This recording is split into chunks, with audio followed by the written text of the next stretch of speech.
Israel থেকে আজকে বলা হয়েছে যে ৩ সপ্তাহের প্রস্তুতি তাদের আছে, আরও ৩ সপ্তাহ তারা লড়াইটা চালাবে। আপনার কি মনে হয় যে ট্রাম্প আসলে এখন কি করতে পারে? তিনি কি বলবেন যে আসলে আমরা জিতে গেছি, যুদ্ধ শেষ, নাকি আর কিছু তার কৌশল আছে? সাকিব ভাই ফগের কথা বলছেন, জি, ফগ অফ ওয়ার। চার্চিলের সম্ভবত মানে মানে মানে truth is the biggest victim of war, first casualty first casualty of war. চার্চিলের কথা সম্ভবত অন্য কারো হতে পারে, বাট মানে ইয়েটা মানে কথাটা এরকম আর কি, যে এখন আসলে 3 দিনের রসদ আছে না 7 দিনেরটা আছে। নেতানিয়াহু বেঁচে আছে, মরে গেছে, ওর ভাই মরে গেছে, সব পক্ষ আমেরিকা বলেন, ইরান বলেন, সবাই হচ্ছে কনভেনিয়েন্টলি যে ফ্যাক্টগুলো বললে স্ট্র্যাটেজিক পারসেপশনকে অ্যাড্রেস করা যায় সেই জায়গাগুলোই বলছে। ইরানও বলছে, ইরানও তার সংখ্যা নিয়ে খেলছে, তার নতুন যে মুস্তাফা খামেনি তার আসলে হালচাল কি, তাকে কি আসলে রাশিয়ায় নিয়ে গেছে না আসলে মারা গেছে, আমেরিকা ক্লেম করতেছে, তার একেবারে অফিসিয়াল পেন্টাগনের সাইটে দেখলাম যে সে মারা গেছে। তো এই বিষয়গুলো তো আসলে অনেকটা সময় পেরিয়ে না যাওয়া পর্যন্ত আসলে বুঝতে পারবো না যে আসলে কি হয়েছে না হয়েছে। 5+ স্টার রেটিং প্রাপ্ত দেশের সর্বোচ্চ বিদ্যুৎ সাশ্রয়ী ওয়ালটন এসি স্মার্ট কমফোর্ট এখন নেক্সট লেভেলে। মোদ্দা কথা হচ্ছে যে মানে আমেরিকা এবং Israel is pretty much in a quagmire now. তারা ওই যে আমরা যেটাকে মাইনকাচিপা বলি আর কি, তারা এখন একটা মাইনকাচিপাতে পড়ে গেছে। প্রশ্ন হচ্ছে যে দুই পক্ষই এখান থেকে একটা উইন উইন সিচুয়েশনে বের হয়ে আসতে চায়। ইতিমধ্যে দেখলাম যে রাশিয়া, পুতিন বলতেছে যে তৃতীয় পক্ষ থেকে নেগোশিয়েট করবার অফার আমাদের কাছে ইতিমধ্যে আসছে। এখন প্রশ্ন হচ্ছে যে পুতিন তো is a party to Ukraine war, সে কেন এটা করবে? সে তো খেলা দেখতেছে, কারণ এখন সে এখন ইউরোপে তেল গ্যাস পাঠানো বন্ধ করে দিচ্ছে, কারণ যারা আরও বেশি দাম দিয়ে কিনবে তাদের কাছ থেকে এক্সপোর্ট করে দেবে, প্লাস ইউরোপকে একটু প্রেশারে রাখলো।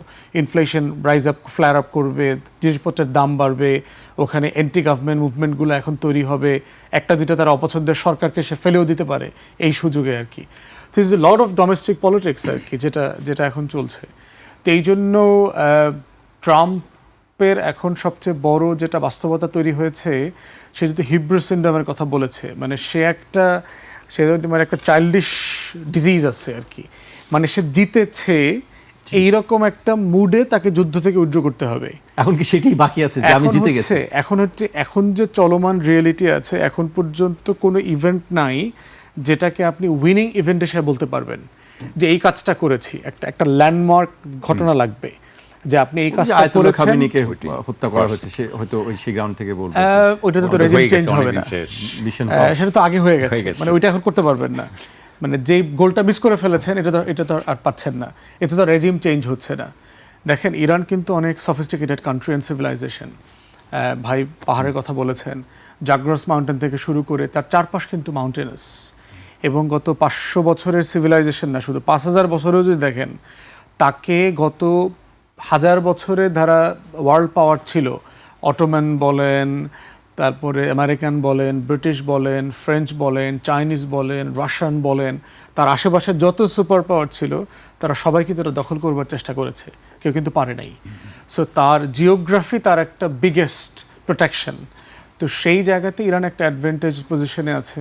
তার যে বোমাগুলো আছে, তার ওই যে মিসাইল সিটি দেখিয়েছে না পাহাড়ের নিচে একটা গোপন জায়গায়, কত নিচে, মানে আপনি বোমা মারলে ধরেন আমেরিকার যে মিসাইল আছে এখন, এটা সম্ভবত 30-40 মিটার পর্যন্ত যেতে পারবে সর্বোচ্চ নিচে যদি যায়, কিন্তু ইরানের কোথাও কোথাও আছে এটা 80 মিটার নিচে তারা এটা গ্রাউন্ড করেছে।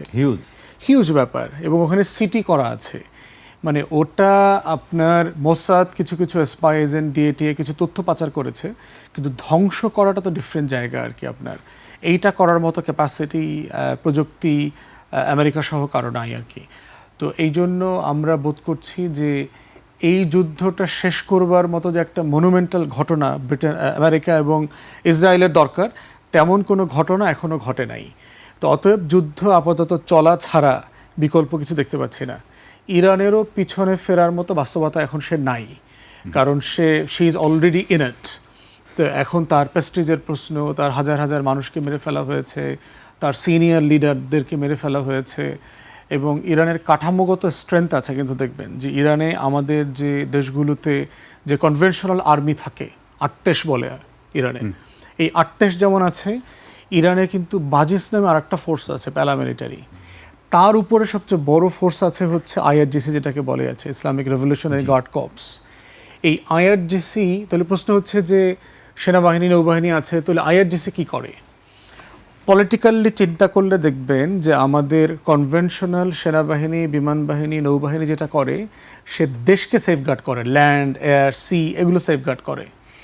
কিন্তু ইরান যেহেতু একটা থিও ডেমোক্রেসি, এইটা যেহেতু একটা ডক্ট্রিনাল স্টেট, মতাদর্শিক রাষ্ট্র, সে তার রেভলিউশন এবং রেজিমকে সেফগার্ড করবার জন্য আর একটা ফোর্স বানিয়েছে। কারণ রেগুলার ফোর্স দিয়ে আপনার মিলিটারি কু করায়, সারা পৃথিবীতে এরকম আমেরিকা এবং পশ্চিমারা শত শত কু করিয়েছে বিভিন্ন দেশে অস্থিতিশীলতা তৈরি করবার জন্য।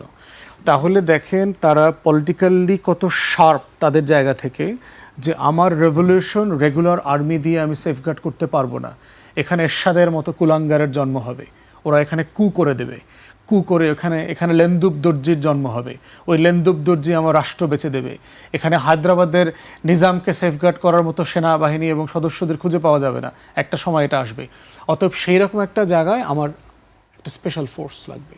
এই এলিট ফোর্স দেখেন তারা কিন্তু আলাদা করে প্যারালালি ম্যানেজ করতেছে, এবং এরপরে আছে হলো রিজার্ভ। এই সব কিছু মিলায়া এই ফোর্সটা হলো একটা সোশ্যাল রিজার্ভ আছে তার, যে তার ট্রেন্ড রিজার্ভ আছে যারা সমাজে ছড়িয়ে ছিটিয়ে আছে, কৃষিকাজ করে, ক্ষেতখামারি করে, গরু চড়ায়, মেষ চড়ায়, পাহাড়ে পর্বতে থাকে, বেদুইন জীবনযাপন করে, but they are part of the state reserve force.